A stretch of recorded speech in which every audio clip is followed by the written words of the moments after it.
Politically Incorrect was the name of the show Bill Maher hosted in the 1990s. It's also an apt description of the man himself. Now host of HBO's hit show Real Time, I find Maher to be one of the sharpest observers of American politics and life in general out there. Doesn't mean I always agree with him. I always find him funny, though. How much do you think the Tea Party is about, taxes and libertarianism?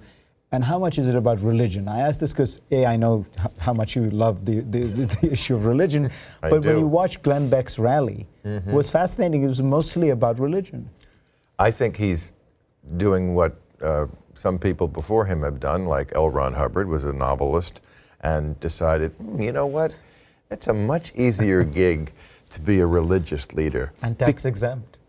And tax exempt, and you already have people, I mean, there's a reason they call them the flock, because they're sheep and they'll believe anything. So I think Glenn Beck is segging from what he was, mostly a political preacher, to a preacher.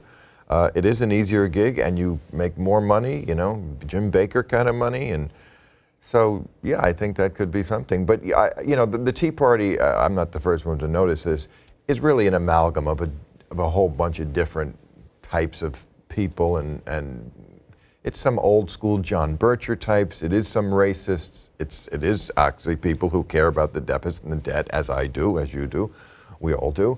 And I think there is an element, there was an article in the New York Times about a month ago that said an article of faith of all the teabaggers is to believe that global warming is a hoax. And you mentioned religion. I saw that one of the guys quoted in the article, a teabagger guy said, I've read my Bible. God put the earth here for us to utilize it. And, we can laugh that off, except that the guy who's going to be taking over the Energy Commission, Shimkus, this guy, this Republican, John Shimkus, he's a real winner. He says that we don't have to worry about global warming because in the Bible, God promised Noah after the flood, Noah, the 500-year-old man who got 2 of every animal on the ship and got them to, okay.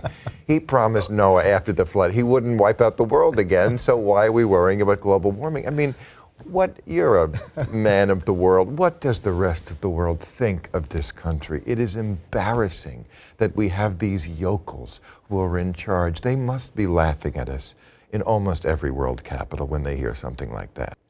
Bill Maher, always a pleasure. Good to see you. We will be right back. During my service in the United States Congress, I took the initiative in creating the Internet, creating the Internet.